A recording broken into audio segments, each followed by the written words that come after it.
Salam, selamat pagi Ibu Bapak jemaat yang terkasih dalam nama Yesus Kristus. Kita jumpa lagi pada pagi ini dengan renungan harian HKBP Pardamaian Medan.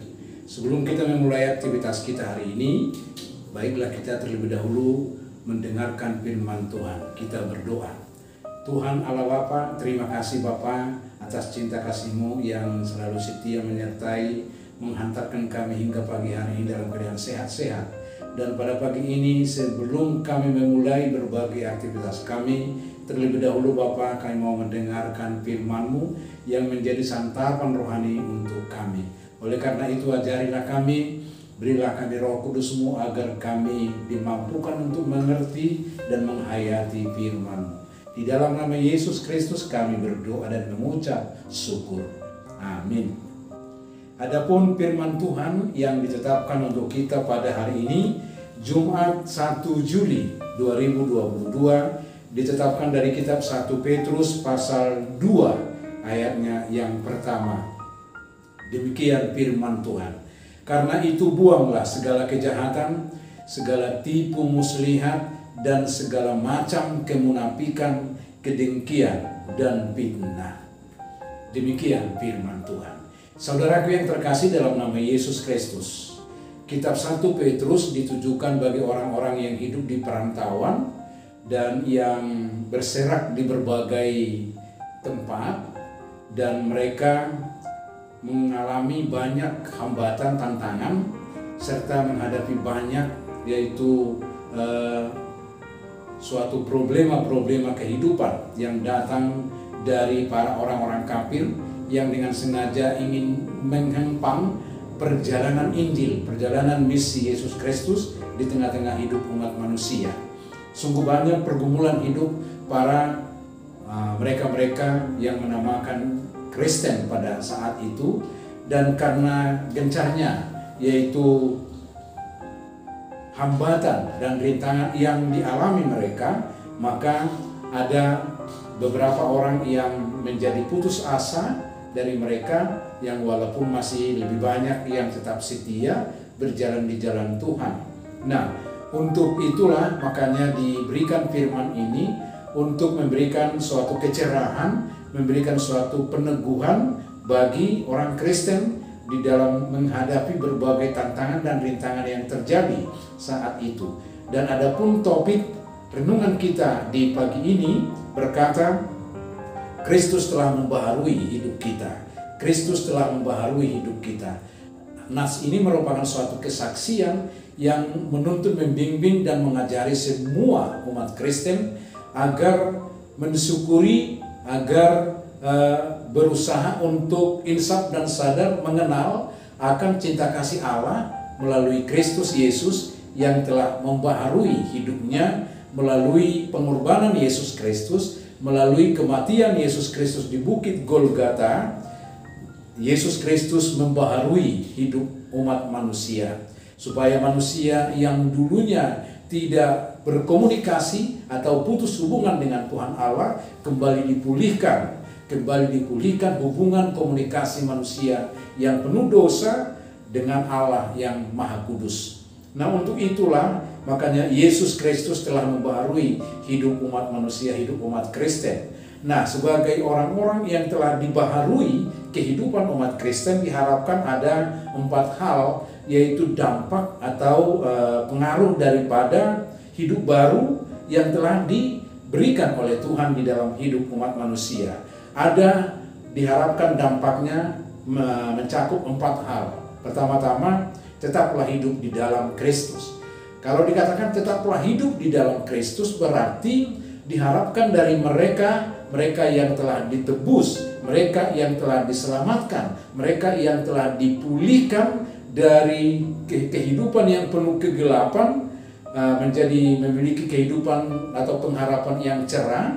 Diharapkan bagi mereka yang telah dipulihkan tersebut jangan lagi menyimpang, jangan lagi melakukan yaitu kesesatan di dalam kehidupannya, melainkan tetaplah berjalan atau hidup di dalam Kristus. Hidup di dalam Kristus artinya hidup di dalam genggaman, hidup di dalam ikatan-ikatan kasih yang telah terlebih dahulu ditunjukkan oleh Yesus Kristus. Artinya, kalaupun menghadapi banyak tantangan dan rintangan, tetaplah kiranya umat Kristen hidup secara menyatu, hidup di dalam genggaman tangan Yesus Kristus. Jangan beralih dari genggaman tangan Yesus Kristus. Karena ketika menyimpang dari genggaman Yesus Kristus, maka sangat erat hubungannya, malapetaka akan terjadi di dalam kehidupannya. Nah, itulah makanya dikatakan tetaplah hidup di dalam Kristus. Yang kedua, hindarilah segala perbuatan dosa. Istilah hindari di dalam nas ini dikatakan buanglah. Nah, artinya lekangi, tanggalkanlah segala hasrat kesia-siaan, keinginan kesia-siaan yang berada di dalam kehidupan sehari-hari. Kehidupan kesia-siaan, misalnya seperti tipu muslihat dan kemunafikan, kedengkian dan fitnah dan berbagai-bagai tindakan perlakuan yang tergolong kepada kejahatan, tergolong kepada kenajisan, tergolong kepada dosa-dosa, semuanya itu dikatakan hindarilah, lekangilah, buanglah dari dalam kehidupan pribadi, lepas pribadi. Kenapa? Karena Allah tidak menghendaki, tidak menginginkan akan sikap dan perlakuan kebejatan seperti itu. Melainkan sebaliknya, yang dikehendaki oleh Tuhan Allah itu adalah kehidupan yang kudus, kehidupan yang penuh dengan kekudusan di dalam firman-Nya. Itulah makanya dikatakan hindarilah segala perbuatan dosa. Yang ketiga, hayatilah akan firman-Nya. Hayatilah akan firman-Nya.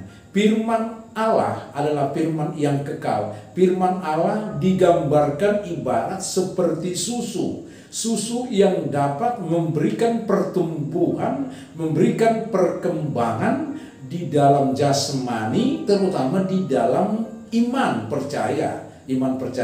Oleh karena itu, karena peranan dan fungsi firman Tuhan ini diibaratkan atau digambarkan dengan susu yang memberikan perkembangan, makanya terimalah firman Allah, berilah kesempatan bagi firman Allah untuk bekerja di dalam kehidupan pribadi, lepas pribadi, serta firman yang didengarkan itu disimpan, direnungkan di dalam hati, serta dihayati. Jadi jangan masuk dari kanan, keluar dari kiri firman itu, tetapi firman yang didengar itu direnungkan dan dihayati pagi, siang, dan malam untuk semakin memberikan kekuatan, memberikan pertumbuhan, menciptakan kehidupan yang kokoh, yang kuat untuk menghadapi berbagai-bagai hal di dalam hidup sehari-hari. Yang keempat, berbuatlah kehendak-Nya. Apakah yang dikehendaki oleh Tuhan? Yang dikehendaki oleh Tuhan adalah kebaikan dan kebajikan. Sama seperti Yesus Kristus yang telah memberikan keteladanan, melakukan kebaikan dan kebajikan di dalam hidup kita. Dia yang terlebih dahulu mengasihi dan mencintai kita. Di dalam cinta kasih-Nya ada tanggung jawab kita supaya kita mengasihi, supaya kita mencintai dan melakukan kebaikan dan kebajikan terhadap diri kita, terhadap keluarga, dan terhadap sesama kita, terutama terhadap kerajaan Allah. Melakukan kebaikan dan kebajikan adalah tugas dan tanggung jawab kita bersama-sama.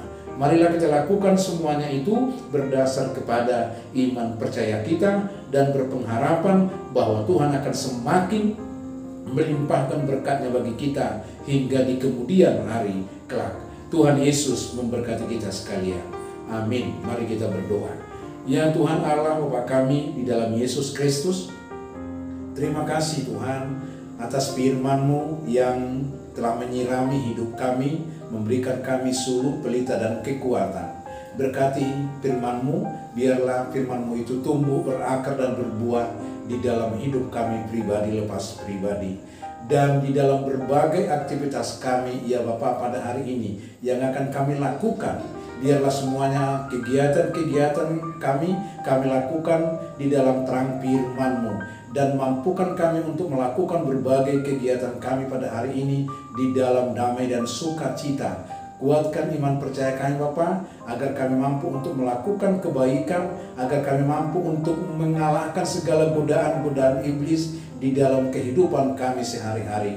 Berkati kami Bapa, berkati pekerjaan kami, agar pekerjaan kami berbuahkan yang baik, yang akan kami pakai menjadi pujian dan kemuliaan bagi nama-Mu saja. Berkati keluarga per keluarga, dan campur tanganlah Engkau ya Tuhan di dalam hidup semuanya jemaat-Mu.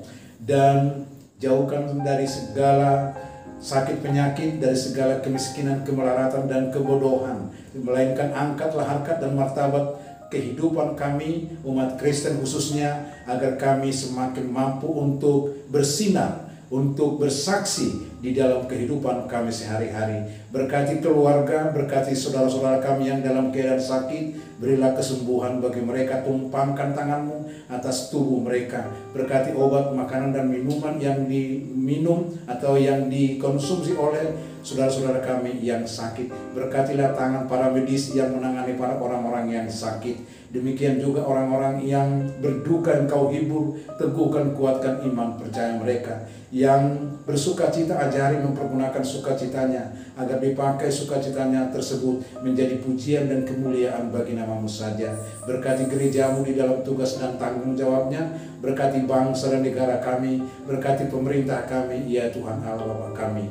Di dalam nama Yesus Kristus kami berdoa dan mengucap syukur. Amin. Anugerah Tuhan kita Yesus Kristus, kasih setia daripada Allah Bapa, serta persekutuan Roh Kudus kiranya menyertai dan memberkati kita sekalian hari ini, esok, kekal hingga selama-lamanya. Amin. Shalom, selamat pagi, selamat beraktivitas untuk kita sekalian. Tuhan Yesus memberkati.